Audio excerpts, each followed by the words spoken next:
सबसे पहले बात करेंगे मैच जीतो फाइनल खेलो। एशिया कप की दूसरी फाइनल टीम कौन होगी? सुपर फोर मरहले में सूरत हाल आर या पार? पाकिस्तान और श्रीलंका का मैच बन गया सेमीफाइनल। पाकिस्तान और श्रीलंका के दरमियान मैच आज खेला जाएगा।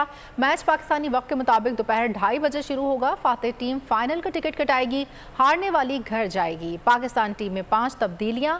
मोहम्मद हारिस, सऊद शकील, मोहम्मद नवाज, मोहम्मद वसीम जूनियर और जमान खान टीम में शामिल हैं। एशिया कप में श्रीलंका से टकराव। आइलैंडर्स से पंजा आजमाई के लिए ग्रीन शर्ट्स ने ट्रेनिंग सेशन किया। बैटिंग बॉलिंग के साथ फील्डिंग ड्रिल्स का भी एहतमाम किया गया। कैचिंग और फिटनेस लेवल पर भी काम किया गया। दोनों टीमों के लिए करो या मरो की सिचुएशन। जो भी मैच हारेगा फाइनल की दौड़ से बाहर हो जाएगा। जख्मी और फिटनेस मसाइल से 2-4 खिलाड़ियों की जगह ताजा दम प्लेयर्स भी कोलंबो पहुँच गए। आज के मैच में Zaman Khan international one day career का आगाज करेंगे। पाकिस्तान टीम में 5 तब्दीलियां की गई हैं। मोहम्मद हारिस, सऊद शकील, मोहम्मद नवाज, मोहम्मद वसीम जूनियर और जमान खान को श्रीलंका के खिलाफ मैच के लिए कौमी टीम में शामिल किया गया है। फखर जमान, सलमान अली आगा, फहीम अशरफ, नसीम शाह और हारिस रऊफ श्रीलंका के खिलाफ मैच में आराम। सब्सक्राइब करें और बेल दबाएं ताकि कोई खबर रह न जाए।